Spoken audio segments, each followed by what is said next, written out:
جیسے ہی میں نے مہر بانو کا ہاتھ پکڑا، انور نے مجھے پھر سے پکڑنے کے لیے اپنا ہاتھ آگے بڑھایا، لیکن تب تک میں نے ٹرین کے دروازے پہ لگا اسٹینڈ پکڑ لیا تھا اور ٹرین پہ سوار ہو گیا۔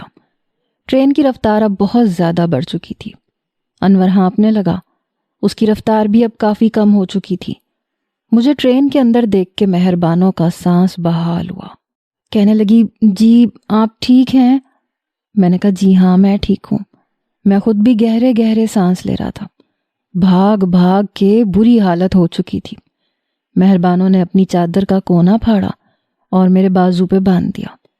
پھر ہم اندر آ کر جب اپنی سیٹ پہ بیٹھے تو باقی کے لوگوں کی نظر ہم پہ ہی تھی، کیونکہ باہر ہونے والا تماشا وہ لوگ دیکھ چکے تھے۔ کچھ خواتین تھیں، کچھ مرد حضرات بھی تھے جو ہمیں دیکھ کر آپس میں آنکھوں سے اشارے کرنے لگے۔ میں نے مہر بانو سے کہا آپ یہاں بیٹھ جائیں۔ وہ بڑی خاموشی سے بیٹھ گئی۔ میں فاصلے پہ ہی اس کے برابر میں بیٹھا۔ باقی کا سفر ایسے ہی خاموشی سے گزرا، لیکن جیسے ہی اگلا اسٹیشن آیا میں گاڑی سے نیچے اتر چکا تھا، مہر بانو کو لے کر، کیونکہ میں جانتا تھا کہ انور ہمارے پیچھے آئے گا۔ وہاں گاڑی پورے آدھے گھنٹے رکنی تھی۔ مہر بانو کہنے لگی، گاڑی سے کیوں اتر گئے؟ میں نے ہونٹوں پہ انگلی رکھ کے چپ رہنے کا اشارہ کیا اور ویٹنگ روم میں اسے لے کے بیٹھ گیا۔ رات کا پہر تھا، ویٹنگ روم بھی خالی تھا۔ میں نے دروازہ بند کر دیا، البتہ چٹخنی نہیں لگائی تھی۔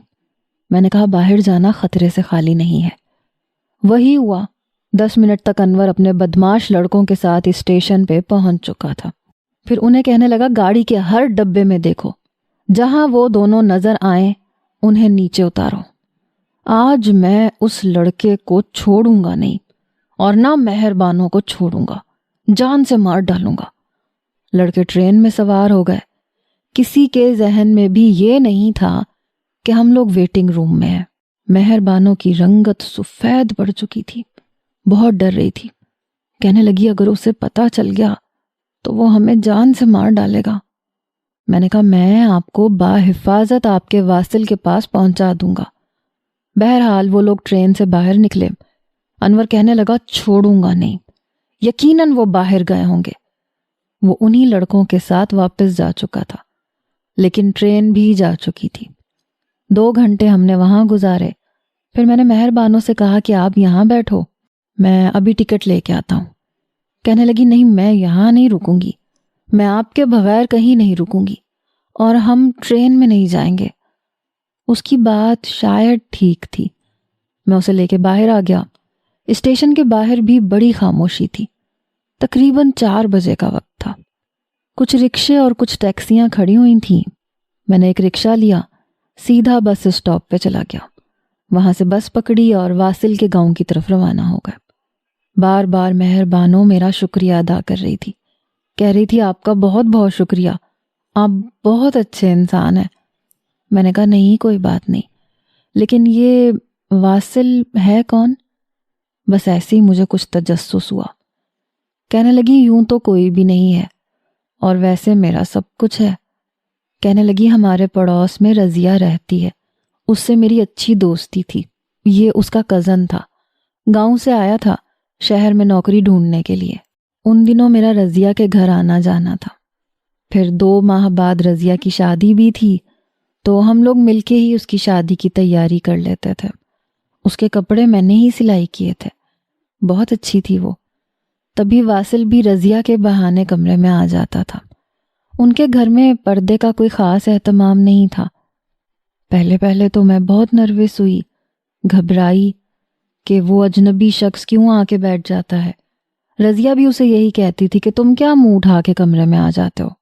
کہنے لگا تمہارا بھائی ہوں، تمہیں کیا پریشانی ہے۔ باتوں باتوں میں رضیہ نے مجھے بتایا کہ واصل کو تم اچھی لگتی ہو۔ میں نے کہا رضیہ مجھ سے اس طرح کی باتیں نہ کیا کرو۔ بہرحال میں 2 دن تک رضیہ کے گھر نہیں گئی۔ ایک بار دروازے پہ دستک ہوئی، دیکھا تو واصل تھا۔ اسے دیکھ کے میں ڈر گئی۔ کہنے لگا آپ رضیہ کے گھر کیوں نہیں آئیں؟ مجھے آپ بہت اچھی لگتی ہیں، 2 دن سے آپ نہیں آئیں، 2 دن سے میں بے چین ہوں۔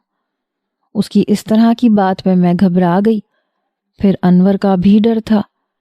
کہنے لگا آج ضرور آئیے گا، لیکن میں نہیں گئی۔ اگلے روز رضیہ مجھے لے کے گئی۔ پہلے تو میرے ساتھ کمرے میں بیٹھی باتیں کرتی رہی، پھر چائے کا بہانہ بنا کے اٹھ کے چلی گئی۔ تبھی واصل کمرے میں آیا، کہنے لگا مہر بانو آپ مجھے بہت اچھی لگتی ہیں۔ میں نے کہا میں کسی کی منگیتر ہوں؟ کہنے لگا ہاں دیکھا ہے میں نے اسے، بہت بدماش بہت بدتمیز ہے وہ، آپ بہت اچھی ہیں، اس لیے اس کے ساتھ شادی مت کیجیے گا۔ میں نے کہا وہ میری شادی کہیں اور ہونے نہیں دے گا۔ واصل کہنے لگا ایسے کیسے نہیں ہونے دے گا، میں دیکھتا ہوں مجھے کون روکتا ہے، میں جلد ہی اپنی اماں کو آپ کے گھر بھیجوں گا رشتے کے لیے۔ بہرحال باتوں کا سلسلہ بڑھنے لگا، مجھے بھی وہ اچھا لگنے لگا۔ رضیہ کی شادی ہوئی، وہ واپس چلا گیا اس وعدے کے ساتھ کہ جلد آئے گا۔ مجھے اپنا پتہ بھی دے کے گیا تھا کہ مجھے خط لکھنا، لیکن مجھے کہاں لکھنا آتا ہے۔ پہلے جب رضیہ میکے آتی تھی تو میں اس سے خط لکھوا لیتی تھی اور وہی مجھے جواب بھی دے دیتی تھی۔ واصل کا خط آتا تھا تو رضیہ ہی مجھے پڑھ کے سناتی تھی، لیکن پچھلے کئی مہینوں سے اس سے رابطہ ہی نہیں ہو پایا۔ پھر رضیہ نے بھی آنا چھوڑ دیا، اس کے میاں کا کسی فیکٹری میں کام لگ گیا تھا، اپنے میاں کے ساتھ رضیہ بھی چلی گئی، اس لیے ہمارا بھی رابطہ ٹوٹ گیا۔ پتہ نہیں وہ رشتہ لے کے کیوں نہیں آیا، کہتا تو تھا کہ بہت جلد آؤں گا، یہاں کچھ کام ہے پہلے وہ نمٹا لوں۔ کب سے اس کے انتظار میں ہوں، مجھ سے وعدہ کر کے گیا تھا کہ انور سے میری جان چھڑوائے گا۔ میں چپ چاپ اس کی ساری باتیں سنتا رہا۔ واصل کا گاؤں آ چکا تھا، دن کے 10 بج چکے تھے۔ جب ہم باہر نکلے تو بہت حبس ہو رہی تھی، وہیں قریب ایک ڈھابے پہ بیٹھ کے ہم نے ناشتہ کیا۔ پھر واصل کے گھر کا پتہ ڈھونڈتے ہوئے ہم اس کے گھر پہنچے۔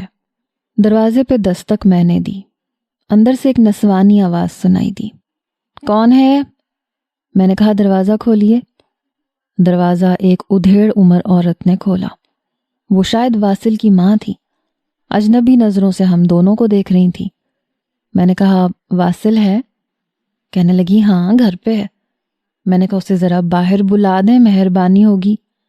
ابھی بھی مہر بانو کالی چادر میں لپٹی ہوئی تھی۔ کچھ دیر بعد واصل دروازے پہ آیا، اچھا کڑیل جوان تھا، خوش شکل بھی تھا۔ ایک نظر اس نے مجھے دیکھا، لیکن جیسے ہی نظر مہر بانو پہ پڑی تو بری طرح بوکھلا کے رہ گیا۔ کہنے لگا تم یہاں؟ وہ رونے لگی، کہنے لگی میری ماں کا انتقال ہو گیا، انور زبردستی مجھ سے شادی کر رہا تھا، میں نے آپ کو کتنے خط لکھے، آپ نے ایک کا بھی جواب نہیں دیا۔ وہ جلدی سے گھر سے باہر آ گیا، دروازہ بند کر دیا، پھر میری طرف دیکھنے لگا۔ میں نے کہا میں اسے یہاں چھوڑنے آیا ہوں آپ کے پاس۔ وہ کہنے لگا یہ کیا مذاق ہے، میں اس لڑکی کو اپنے گھر کیسے لے کے جا سکتا ہوں؟ میں نے کہا اس لڑکی کا کوئی سہارا نہیں ہے۔ مہر بانو کہنے لگی آپ نے خود ہی تو خط میں لکھا تھا کہ آپ نے اپنے گھر والوں سے بات کی ہے، میرے پاس اور کوئی سہارا نہیں ہے، آپ نے کہا تھا آپ مجھے انور سے بچا لیں گے، میں نے بہت بڑا قدم اٹھا لیا ہے، میں واپس نہیں جا سکتی۔ واصل کہنے لگا تو کیا مجھ سے پوچھ کے تم نے اتنا بڑا قدم اٹھایا تھا؟ میں بتا تو چکا تھا۔ میں نے کہا بس زیادہ بحث مت کرو، دیکھ نہیں رہے ہو مہر بانو کی حالت؟ مہر بانو رونے لگی، وہ کہنے لگا گھر سے بھاگی ہوئی لڑکی کی کوئی عزت نہیں ہوتی، اور ویسے بھی میری والدہ کہہ رہی تھی کہ غیر برادری میں میری شادی نہیں کریں گی، اس لیے وہ میری شادی زبردستی اپنی بھانجی سے کروا چکی ہیں، اور میں نے کہا اسی لیے ہمارے کسی خط کا جواب نہیں دیا تھا۔ یہ سن کے مہر بانو تو یوں تھی کہ وہیں بے ہوش ہو کے گر پڑے گی، اس کے حلق سے آواز تک نہیں نکل رہی تھی۔ کہنے لگی یہ آپ کیا کہہ رہے ہیں؟ پھر مجھے کس وعدے کا پابند بنا کے رکھا تھا؟ وہ کہنے لگا عجیب بے وقوف لڑکی ہو، اتنی دور آ گئی تم، ارے جاؤ جا کے اپنے اسی کزن سے شادی کرو جس کی تم منگیتر ہو۔ میں اپنے گھر والوں کی وجہ سے مجبور ہو گیا تھا، اور اب تو میری شادی ہو چکی ہے، جاؤ یہاں سے، اگر میری ماں کو بھنک بھی پڑ گئی تو مجھے مار مار کے گنجا کر دے گی۔ یہ کہہ کے اس نے دروازہ بند کر دیا۔ مہر بانو وہیں پھوٹ پھوٹ کے رونے لگی۔ میں سوچ میں پڑ گیا کہ اب میں کیا کروں۔ اگر واپس جاتا تو انور کا بچہ مجھے بھی جان سے مار ڈالتا، اور جو کچھ مہر بانو کے ساتھ کرتا وہ شاید بے حد اذیتناک ہوتا۔ مہر بانو روئے جا رہی تھی۔ میں نے کہا بات سنیں؟ کہنے لگی جی کہیے۔ بڑی مشکل سے شاید اس نے اپنے آنسوؤں پہ ضبط باندھا تھا۔ میں نے کہا اب کیا کرنا ہے؟ میرا یہ کہنا تھا کہ مجھے تیکھی نظر سے دیکھنے لگی۔ کہنے لگی ایسا کریں، نہر میں دھکا دے دیں مجھے، یا تھوڑا سا زہر لا دیں، میرا کام تو تمام ہو۔ میں نے آپ کو بھی مشکل میں ڈال دیا۔ مشکل میں تو میں واقعی پڑ چکا تھا۔ آگے کنواں اور پیچھے کھائی والی مثال تھی، لیکن یوں عورت ذات کو بے آسرا چھوڑنا بھی شرافت کے خلاف تھا، اور میں ایک شریف انسان تھا۔ میں نے کہا اپنے گاؤں چلتے ہیں۔ یہ سن کے گھبرا گئی، کہنے لگی نہیں نہیں، انور پہنچ چکا ہوگا وہاں، مجھے گھسیٹتے ہوئے واپس شہر لے کے جائے گا۔ اس کے ساتھ جینے سے بہتر ہے میں حرام موت مر جاؤں۔ مجھے تو ایسا کوئی راستہ دکھائی نہیں دے رہا تھا۔ اگر میں اسے گاؤں لے بھی جاتا تو واقعی انور تھا تو برادری کا ہی، وہ گاؤں پہنچ جاتا۔ اس کی اماں بھی بہت تیز تھی، اور برادری والے اپنی انہی فرسیدہ باتوں کے بڑے پکے تھے کہ زبان دی ہے، جان جاتی ہے تو جائے، رشتہ طے ہو گیا تو شادی اسی کے ساتھ کریں گے، چاہے وہ شخص اس لڑکی کی زندگی کو جہنم بنا دے۔ میں نے بنا سوچے سمجھے یہ فیصلہ کر لیا۔ میں مہر بانو کو مسجد لے گیا۔ مولانا صاحب ہمیں دیکھ کر کچھ پریشان ہوئے۔ میں نے کہا مجھے اس لڑکی سے نکاح پڑوانا ہے۔ یہ سن کے مہر بانو نے مجھے حیرت سے دیکھا۔ یہ آپ کیا کہہ رہے ہیں؟ میں نے کہا آپ کے واصل نے تو آپ کو چھوڑ دیا، اگر میں آپ کو بنا نکاح کے گاؤں لے کے گیا تو برادری والے آپ کو انور کے حوالے کر دیں گے، کیونکہ انہیں اپنے وعدے کا پاس زیادہ عزیز ہے، ایک انسان کی زندگی نہیں۔ کیا آپ کو کوئی اعتراض ہے؟ میرا یہ کہنا تھا کہ اس کی آنکھوں سے ٹپ ٹپ آنسو بہے، لیکن بولی کچھ نہیں۔ مولانا صاحب کہنے لگے کیا گھر سے بھاگ کے آئے ہو؟ میں نے کہا نہیں جی، اس کی والدہ کا انتقال ہو گیا ہے، اس کا منگیتر شرابی ہے، بدماش ہے، اس لڑکی سے زبردستی نکاح کرنا چاہتا ہے، اس لیے میں اسے عزت دینا چاہتا ہوں۔ مولانا صاحب کے ماتھے پہ بل پڑے، شاید انہیں لگا کہ ہم جھوٹ بول رہے ہیں۔ کہنے لگے تو پھر اپنے گھر لے کے جاؤ، اپنے اماں ابا سے کہو کہ تمہاری شادی اس کے ساتھ کریں۔ میں نے کہا مولوی صاحب آپ کو کیا نہیں پتا ان برادریوں کا؟ آپ بھی تو اسی معاشرے میں رہتے ہیں۔ میں اگر اسے اپنے گھر لے کے گیا تو اس کا منگیتر ادھر پہنچ جائے گا، میرے گھر والے بھی نہیں مانیں گے، اگر نکاح ہو جائے تو پھر کوئی کچھ نہیں کہہ سکتا۔ انہوں نے مہر بانو سے کہا لڑکی تم دل سے راضی ہو اس نکاح پہ؟ اس لڑکے نے کوئی زور زبردستی تو نہیں کی؟ مہر بانو نے نفی میں سر ہلایا، کہنے لگی نہیں، مجھ پہ کوئی زور زبردستی نہیں کی گئی۔ مولانا صاحب کہنے لگے جاؤ پھر میاں، گواہوں کا انتظام کرو۔ اب میں سوچ میں پڑ گیا گواہ کہاں سے لاؤں؟ پھر مہر بانو کو وہیں مسجد میں بٹھا کے میں واصل کے گھر گیا۔ جب میں نے اسے یہ بات بتائی تو وہ چپ سا ہو گیا، لیکن گواہ کے طور پہ سائن کرنے کو بھی تیار تھا۔ ساتھ ہی میں اس نے اپنے ایک دو دوستوں کو اور اکٹھا کر لیا۔ شاید سننے اور کہنے میں بڑا عجیب لگے کہ مہر بانو چاہتی تھی جس سے محبت کرتی تھی وہی اس کے نکاح کا گواہ بن گیا۔ بہرحال میرا نکاح مہر بانو سے ہو چکا تھا، لیکن اب یہ سمجھ نہیں آ رہی تھی کہ گاؤں جا کے کن کن مشکلات کا سامنا کرنا پڑے گا، کیونکہ جس دور کی میں بات کر رہا ہوں وہ خاصا پرانا دور تھا۔ یوں لڑکا لڑکی کا نکاح ہونا بڑے عیب کی بات تھی، بڑا برا سمجھا جاتا تھا۔ بہرحال اللہ کا نام لے کے میں نے گاؤں جانے والی بس کی 2 ٹکٹیں کروا لی۔ دل تو میرا بھی بڑی زور زور سے دھڑک رہا تھا، اور مجھ سے زیادہ پریشان مہر بانو تھی۔ اس نے تو شاید کبھی سوچا بھی نہیں ہوگا کہ میری بیوی بن جائے گی، بالکل اسی طرح جس طرح میں نے نہیں سوچا تھا۔ وہ بھی یہی جانتی تھی کہ رخسانہ میری منگیتر ہے، اور مجھے بھی نہیں پتا تھا کہ وہاں جا کے مجھے کن مشکلات کا سامنا کرنا ہے، کیا ہوگا۔ بہرحال قدم تو اٹھا لیا تھا۔ گاؤں جیسے ہی پہنچا، مہر بانو نے میرا ہاتھ پکڑا جو کافی سرد تھا۔ کہنے لگی مجھے بہت ڈر لگ رہا ہے، پتہ نہیں آگے کیا ہوگا ہمارے ساتھ۔ میں نے کہا آپ کو گھبرانے کی ضرورت نہیں ہے، میں ہوں نا، جو ہوگا دیکھا جائے گا۔ حالانکہ ڈر تو مجھے بھی لگ رہا تھا۔ جب واصل جیسا اپنی ماں کے جوتے کھا کے محبت کو چھوڑ چکا تھا تو میری ماں بھی مجھے پھولوں کے ہار تو نہ پہناتی۔ بہرحال تانگے میں بیٹھ کے ہم گھر تک پہنچے۔ گھر کے دروازے پہ جا کے میرا دل زور زور سے دھڑک رہا تھا۔ اوپر سے مہر بانو کی حالت بھی مجھ سے مختلف نہیں تھی۔ ہم دونوں ہی اپنی اپنی جگہ ڈرے ہوئے تھے۔ دروازہ میں نے کھٹکھٹایا۔ اماں نے دروازہ کھولا۔ سامنے مجھے اور مہر بانو کو دیکھا تو کچھ حیران ہوئی، پھر پیچھے ہٹ گئیں۔ ہم دونوں اندر آ گئے۔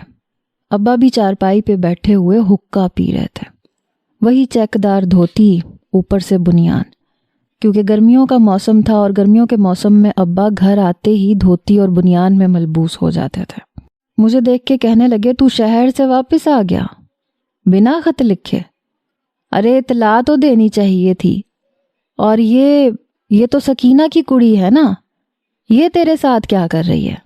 میں نے کہا ابا میں بتاتا ہوں۔ میں نے اماں سے کہا اماں بھوک بہت لگ رہی ہے، کھانا تیار ہے؟ وہ کہنے لگی ہاں ماش کی دال بنائی ہے، اگر پتہ ہوتا تو نے آنا ہے تو میں بکرے کا گوشت تیرے ابا سے منگوا کے پکا دیتی۔ پھر مہر بانو سے کہنے لگی سکینہ کی بیٹی ہے نا، نام کیا ہے تیرا؟ مہر بانو نے ہچکچاتے ہوئے اپنا نام بتایا، مہر بانو۔ میری والدہ کہنے لگی چل بیٹا تو بھی ہاتھ منہ دھو لے، اماں نہیں آئی تیری؟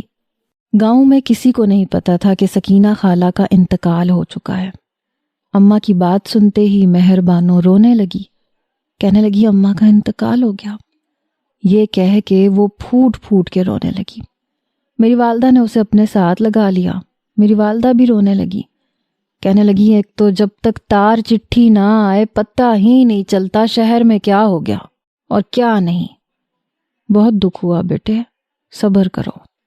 پھر کہنے لگی ہاتھ منہ دھو کر آؤ، کھانا کھا لو۔ وہ کمرے میں چلی گئی۔ میری 2 بڑی بہنیں تھیں، دونوں شادی شدہ تھیں۔ ایک چھوٹا بھائی تھا، وہ اسکول جاتا تھا، 10ویں جماعت میں پڑھتا تھا۔ بہرحال دوپہر کا کھانا کھانے کے بعد میری والدہ کہنے لگیں کہ تم اس لڑکی کو اپنے ساتھ کیوں لے کر آئے ہو؟ ارے اس کی پھپھو کا گھر تھا وہیں پہ، اس کے بیٹے کے ساتھ اس کی منگنی بھی ہوئی تھی، وہ اس کی پھپھو تھی، اس کے اپنے تھے، وہیں پہ اس کو چھوڑ آنا تھا۔ میں نے نظریں چرائیں۔ میرے والد حقہ پیتے ہوئے مسلسل مجھے دیکھے جا رہے تھے، میری ایک ایک حرکت کو نوٹ کر رہے تھے۔ پتہ نہیں کیوں لیکن میں ان کے سامنے گھبرا رہا تھا۔ میرے ماتھے پہ پسینے بہنے لگے، سمجھ نہیں آ رہا تھا بات کیسے کروں۔ میرے والد کہنے لگے سچ سچ بتا، یہ لڑکی تیرے ساتھ کس حیثیت سے آئی ہے؟ شاید اس وقت بڑے بزرگوں کی دور اندیشی بڑی کمال کی ہوتی تھی، اللہ کی طرف بڑا کنیکشن ہوتا تھا، شکل دیکھ کے پہچان جاتے تھے کہ کچھ نہ کچھ گڑبڑ ہے۔ میں نے کہا ابا وہ لڑکا اچھا انسان نہیں تھا۔ میں نے ہچکچاتے ہوئے بات شروع کی، وہ شرابی ہے، بدماش ہے، اس لیے۔ میری ماں مجھے حیرت سے دیکھ رہی تھی، کہنے لگی اس لیے کیا؟ آگے پھوٹ۔ میری والدہ کہنے لگی جو بھی ہے اس کی ماں نے سوچ سمجھ کے ہی اس کا رشتہ کیا تھا نا، اتنی دور تو ایک غیر لڑکی کو اپنے ساتھ لے کے آ گیا، شرم نہیں آئی تجھے؟ میرے والد کہنے لگے جمیلہ تم ذرا چپ رہو۔ ہاں بھائی اب بتا۔ پتہ نہیں میرا باپ میری نظروں سے جان چکا تھا۔ میں نے کہا وہ لڑکی بہت رو رہی تھی۔ اب میں کیا بتاتا کہ میں اس لڑکی کو وہاں چھوڑنے گیا تھا جہاں وہ جانا چاہتی تھی، لیکن آگے سے اسے بے وفائی کا سامنا ہوا، اب یہ بات تو نہیں کہہ سکتا تھا۔ میرے والد کی دھاڑ دھاڑ آواز گونجی، بتاتے کیوں نہیں ہو؟ کیوں لائے ہو اس لڑکی کو یہاں؟ میں پورے کا پورا کانپ کے رہ گیا۔ میں نے کہا ابا جی میں نے اس لڑکی سے نکاح کیا ہے۔ یہ سننا تھا میرا باپ اٹھا، ایک زوردار تھپڑ میرے منہ پہ دے مارا۔ میری ماں تو وہیں سینہ پیٹ کے رونے لگی، ہائے ہائے کمبخت، یہ کیا کر دیا تم نے؟ لڑکی کو بھگا کے لے آیا، برادری میں ہمارا منہ کالا کر دیا تو نے، کیا کر دیا زوریز؟ میری ماں تو یوں رونے لگی جیسے میں نے کسی کا قتل کر دیا۔ کمرے میں بیٹھے پتہ نہیں مہربانوں کا کیا حال ہو رہا ہوگا۔ میرے والد کہنے لگے تمہاری ہمت کیسے ہوئی ہم سے پوچھے بغیر اتنا بڑا قدم اٹھانے کی؟ ارے کسی اور کی عزت تھی وہ، تو نے نکاح کر لیا۔ تم نکاح کر کے کیوں یہاں آئے؟ پہلے کیوں نہیں آئے؟ کیا ہم بڑے مر گئے تھے؟ میرے والد نے مجھے ایک اور تھپڑ مارا۔ میں چپ چاپ تھپڑ کھا رہا تھا۔ ایک دم ہی کمرے سے مہربانو باہر آئی، کہنے لگی خالہ زوریس کا کوئی قصور نہیں ہے۔ میں نے کہا مہربانو آپ کمرے میں جائیں۔ میں نہیں چاہتا تھا کہ وہ سچ بتا دیتی ورنہ اس کی رسوائی ہوتی۔ میری والدہ کہنے لگی ارے میں رخسانہ کی ماں کو کیا جواب دوں گی؟ تیرا چاچا تو ہم سے سارے رشتے ناتے توڑ دے گا۔ کمبخت تو نے کیا سوچ کے یہ نکاح کیا؟ تیرے نام پہ بھی تو ایک لڑکی بیٹھی تھی، اس کے بارے میں نہیں سوچا؟ ہمارے خاندان میں لڑکیاں پڑھتی نہیں ہیں، لیکن تیری وجہ سے اس لڑکی نے 10 جماعتیں پڑھی ہیں، اس کے بارے میں تم نے کچھ نہیں سوچا۔ میرے والد کہنے لگے میں تجھے کاٹ کے رکھ دوں گا لیکن میں اپنے بھائی کو نہیں چھوڑوں گا۔ میرے والد تو بے تحاشا غصے میں تھے۔ مہربانو واپس کمرے میں جا چکی تھی۔ میری والدہ نے واویلا مچا کے رکھ دیا۔ شام تک میری بہنیں، میرے بہنوئی، میرے باقی کے رشتہ دار سب ہمارے گھر پہ موجود تھے۔ میری چچی مجھے کینہ توز نظروں سے دیکھ رہی تھی۔ میں سب کے سامنے نظریں جھکائے بیٹھا تھا۔ سب لوگ مجھے لان تان کر رہے تھے کہ یہ تم نے کیا کیا؟ تمہیں شرم نہیں آئی؟ بڑوں کو کچھ بتانے کی تم نے زحمت نہیں کی، نکاح کر لیا۔ میں نے کہا اگر آپ لوگوں کو بتا دیتا تو آپ نکاح ہی نہ کرنے دیتے۔ اس بات میں مجھے اور زیادہ باتیں سننے کو ملی کہ بے شرمی کی حد ہوتی ہے۔ پڑھنے گئے تھے یا پھر لڑکی پہ بری نظر رکھنے گئے تھے؟ حالانکہ میں نے مہربانوں پہ کبھی بری نظر نہیں رکھی تھی۔ میں اب بھی یہ وثوق سے کہہ سکتا ہوں کہ مجھے اس سے محبت نہیں تھی، میں نے بس اس کی عزت رکھی تھی۔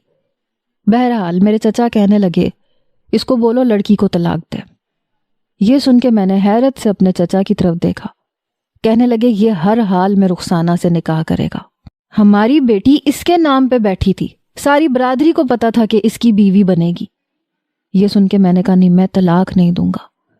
یہ کہنا تھا کہ میرے چچا کہنے لگے ضرور اس کی نیت میں فطور تھا، اس نے نیکی نہیں کی، اس نے سب کچھ اپنی مرضی سے کیا ہے، لڑکی کو بھگا کے لایا ہے، ہمارے خاندان پہ اس نے بدنامی کا دھبا لگایا ہے۔ میں نے کہا آپ لوگ چاہو تو میری جان لے لو، میں طلاق نہیں دوں گا۔ میرے چچا کہنے لگے پکا عشق کا چکر ہے، ورنہ لڑکا اتنا اٹل نہ ہوتا اپنی بات پہ۔ اب میں انہیں کیا بتاتا کہ بھائی عشق وشق کوئی چکر نہیں تھا۔ بہرحال ابھی معاملہ ٹھنڈا بھی نہیں ہوا تھا کہ رخسانہ آ گئی۔ بڑے غصے میں تھی، اسے دیکھ کے میں کچھ گھبرایا۔ آنکھوں سے لگ رہا تھا اچھا خاصا رو پیٹ کے آئی ہے۔ نہ اس نے برادری کا لحاظ کیا نہ بزرگوں کا۔ میرے سامنے آ کے کھڑی ہو گئی، کہنے لگی تمہاری ہمت کیسے ہوئی میرے علاوہ کسی دوسری لڑکی کو دیکھنے کی اور نکاح کرنے کی؟ ابھی کے ابھی طلاق دو۔ میں نظریں چرانے لگا، حالانکہ میری کبھی اس سے کوئی ایسی بات چیت تو نہیں ہوئی تھی۔ البتہ جب گھر جاتا تھا تو چھپ چھپ کے مجھے دیکھتی تھی، لیکن باخدا میں نے کبھی نظر بازی کرنے کی کوشش نہیں کی تھی۔ اپنی بہن کے ہاتھ سے مجھے پنجیری بھجواتی تھی، کہتی تھی بتا دینا میں نے بنائی ہے۔ اب میں پریشان تھا کہ کیا کروں۔ میری چچی بھی رونے لگی، چچا بڑے غصے میں تھے۔ میں نے کہا قسمت کا لکھا کون ٹال سکتا ہے، لیکن وہ تو بپھر گئی۔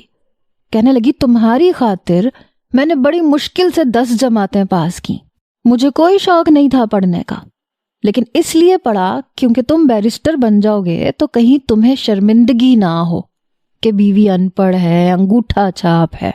اور تم نے سکینہ خالہ کی ان پڑھ جاہل لڑکی سے شادی کر لی۔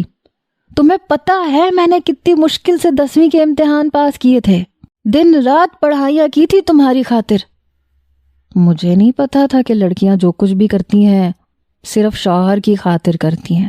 میرا یہ ماننا تھا کہ زندگی ہمیں ملی ہے تو ہمیں جو کچھ کرنا چاہیے اپنی ذات کے لیے کرنا چاہیے۔ میں نے تو وکالت اس کی خاطر نہیں کی تھی، اپنے لیے کر رہا تھا۔ بہرحال چچا کہنے لگے کہ بھائی صاحب، یا تو یہ اپنی بیوی کو طلاق دے یا پھر اب میری بیٹی کا رشتہ تم طے کرو گے۔ میرا چھوٹا بھائی اس وقت سامنے پتیلی میں رکھے آموں کو پکڑ کے انہیں نرم کر رہا تھا، کیونکہ اماں نے سب کے سامنے آم ہی رکھے تھے، اور آپ کو تو پتہ ہے گاؤں میں آم کس طرح سے کھائے جاتے ہیں، چھری کانٹے کی تو ضرورت ہی نہیں پڑتی۔ وہ بھی کچھ اسی طرح سے ان کو کھانے کی کوشش کر رہا تھا، لیکن جیسے ہی اس نے منہ میں آم ڈالا، ساتھ ہی میرے والد نے کہا، ماجد کرے گا رخسانہ سے شادی۔ اس بیچارے کا تو آم سیدھا حلق میں جا کے پھنسا، بری طرح سے کھانسا۔ کہنے لگا میں کیوں؟ میرے والد کہنے لگے، خبردار جو ماجد تم نے انکار کیا تو میری بھتیجی اسی گھر میں آئے گی۔ اس نافرمان نے تو ہمارا جو منہ کالا کرنا تھا کر دیا، عزت اب تم رکھو گے۔ میں نے دل میں شکر کیا کہ چلو اونٹ کسی کروٹ تو بیٹھا۔ جمال مجھے یوں دیکھ رہا تھا جیسے آم کے ساتھ ساتھ مجھے بھی کھا جائے گا۔ بیچارے نے آم وہیں پتیلی میں واپس رکھ دیا۔ کہنے لگا، ابا جی، رخسانہ باجی مجھ سے پورے 3 سال بڑی ہیں۔ میں نے کہا تو پھر کیا ہوا، مہربانو بھی مجھ سے پورے 2 سال بڑی ہے، میں بھی تو ایڈجسٹ کر رہا ہوں نا۔ مجھے کیا پتا تھا کہ میرا یہ کہنا میرے لیے مہنگا پڑ جائے گا۔ ابا کا غصہ ہی مجھ پہ کم نہیں ہو رہا تھا، ایک تھپڑ میری گدی پہ مارا۔ کمبخت، اپنی انگریزی اپنے تک رکھ، تیری وجہ سے سارا رائتا پھیلا ہے۔ مجھے نہیں پتا تھا کہ ماجد سب کے سامنے رونا پیٹنا مچا دے گا۔ میں نہیں کروں گا رخسانہ باجی سے شادی۔ ارے ساری زندگی باجی باجی کہتا رہا، شادی کے بعد بیوی کیسے کہوں گا؟ یہ تو میرے پہ روب جما کے رکھے گی۔ نہ بابا نہ، میں نہیں کروں گا رخسانہ باجی سے شادی۔ وہ اپنے آنسو صاف کرتے ہوئے بول رہا تھا۔ میرے والد کہنے لگے، یہ تھپڑ دوں گا، تمہارا بھی دماغ درست ہو جائے گا۔ کمینے، اس عمر میں میری مٹی پلید کر رہے ہیں۔ شبانہ کہنے لگی، یہ اچھا تماشا ہے، منگنی کسی کے ساتھ، شادی کسی کے ساتھ۔ آپ لوگوں نے تو مجھے گائے بھینس سمجھ لیا تایا جی۔ چچی کہنے لگی، شبانہ تو چپ کر کے بیٹھ، ہم بڑے بیٹھے ہیں نا فیصلہ کرنے کے لیے۔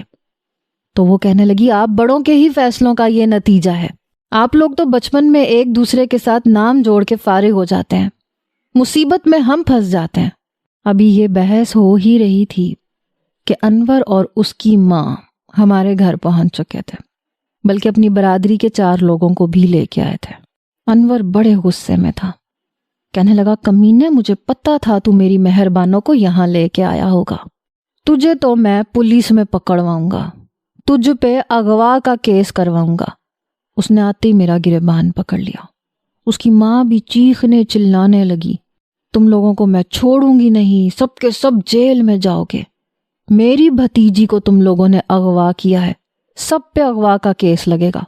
میری چچی اور میری ماں بری طرح گھبرائیں، جیسے واقعی انہیں پولیس پکڑ کے لے جائے گی۔ اس وقت پولیس کا کسی کے گھر کے سامنے کھڑا ہونا بڑی بدنامی والی بات ہوتی تھی۔ میں نے کہا، میں نے کسی کو اغوا نہیں کیا، وہ اس کمینے کے ساتھ رہنا ہی نہیں چاہتی تھی۔ ویسے بھی اب وہ میری بیوی ہے، مجھ پہ کوئی کیس نہیں بنتا۔ عدالت کے سارے قانون مجھے ازبر یاد تھے۔ میں نے گریبان چھڑوایا۔ میرے والد کہنے لگے، تمہاری لڑکی نے اپنی مرضی سے نکاح کیا ہے میرے بیٹے کے ساتھ، اس لیے یہ مت سمجھنا کہ ہم نے چوڑیاں پہن رکھی ہیں۔ میں تو اپنے باپ کے بدلتے تیور دیکھ کے حیران تھا۔ ابھی تو مجھے برا بھلا کہہ رہے تھے، لیکن جیسے ہی انور کا ہاتھ میرے گریبان پہ پہنچا، ابا کی ساری ہمدردیاں میرے ساتھ تھیں۔ چچا کہنے لگے، بھائی جو ہونا تھا ہو گیا، اب وہ لڑکی اس گھر کی عزت ہے، ہماری برادری کی عزت ہے۔ تم نے پولیس میں جا کے رپورٹ کروانی ہے تو کروا لو، لیکن الٹا تم پھنسو گے جب لڑکی تمہارے خلاف گواہی دے گی کہ زبردستی تم لوگ اس کی شادی کروانا چاہتے تھے۔ انور کہنے لگا، دیکھ لوں گا تم سب لوگوں کو۔ میرے ابا کہنے لگے، ہاں ہاں دیکھ لینا، ہم بھی دیکھ لیں گے، چلو نکلو یہاں سے۔ انور اور اس کی ماں باہر جا چکے تھے۔ رات تک یہ فیصلہ ہو چکا تھا کہ رخسانہ کی شادی میرے چھوٹے بھائی ماجد کے ساتھ ہوگی۔ رشتہ دوبارہ سے پکا ہوا تھا، لیکن میرے ابا کہنے لگے کہ میں نے سوچا ہے یہ نہ ہو 4 جماعتیں اور پڑھ کے ماجد کا بھی دماغ خراب ہو جائے، اس لیے نکاح اسی جمعے کو کر دیں گے۔ بہرحال ماجد نے بھی نیم رضامندی دے دی تھی۔ ابا کی مار سے ڈر گیا تھا۔ اب ہر کوئی میری طرح تھپڑ کھانے کا حوصلہ تھوڑی رکھتا ہے، یہ حوصلہ بھی کسی کسی کا ہی ہوتا ہے، کیونکہ ابا کا تھپڑ بڑی زور سے لگتا ہے۔ اگلے جمعے تک میں نے مہر بانو کو دوبارہ نہیں دیکھا، میرے سامنے وہ نہیں آئی۔ جمعے کو میری اس کے ساتھ رخصتی تھی، لیکن ابا نے کہا کہ نکاح ہم دوبارہ پڑھوائیں گے۔ پتہ نہیں کہاں سے اس نے نکاح پڑھوایا۔ خیر میرا نکاح دوبارہ سے مہر بانو کے ساتھ پوری برادری کے سامنے پڑھوایا گیا۔ شادی ویسے ہی ہوئی جیسے ہونی چاہیے تھی، البتہ چچا لوگ کچھ ناراض تھے، لیکن بہرحال ماجد کا نکاح بھی رخسانہ کے ساتھ ہو چکا تھا۔ ان کی رخصتی 2-3 سال بعد ہونی تھی۔ شادی کی رات جب میں کمرے میں آیا تو مہر بانو بے حد نروس تھی، کافی گھبرائی ہوئی لگ رہی تھی۔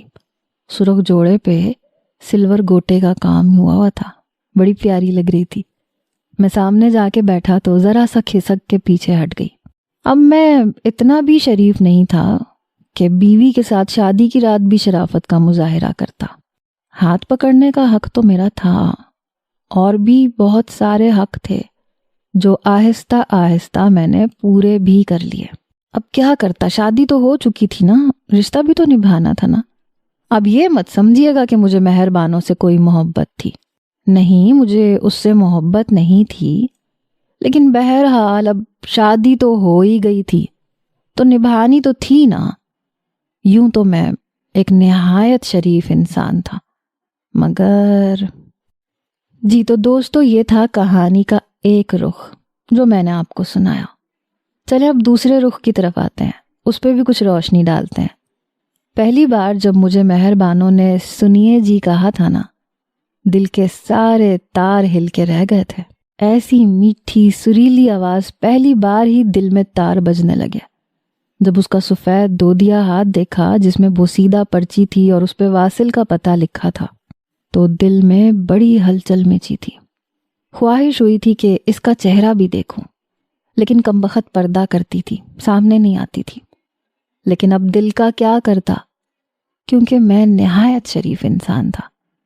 جب خط لکھا تو یہ کہہ کے پھاڑ دیا کہ کہیں کمبخت واصل بوتل کے جن کی طرح حاضر ہی نہ ہو جائے۔ میں نے وہ خط پوسٹ ہی نہیں کیے تھے۔ جب خط پوسٹ ہی نہیں کیا تھا تو جواب کیا آنا تھا؟ بہرحال جب مہر بانو کو دیکھتا تھا تو دل میں بڑا کچھ ہوتا تھا۔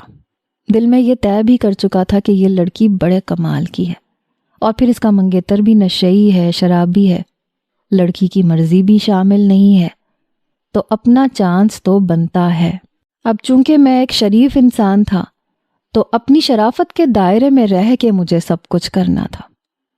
سچ میں اس وقت ڈر گیا تھا جب میں نے انور کو زبردستی مہر بانو کے ہاتھ میں انگوٹھی پہناتے دیکھا تھا۔ شادی کے دن جیسے جیسے قریب آ رہے تھے میری بھی جان پہ بن رہی تھی۔ بالآخر وہ میرے سامنے آئی، مجھے خط لکھنے کے لیے کہا۔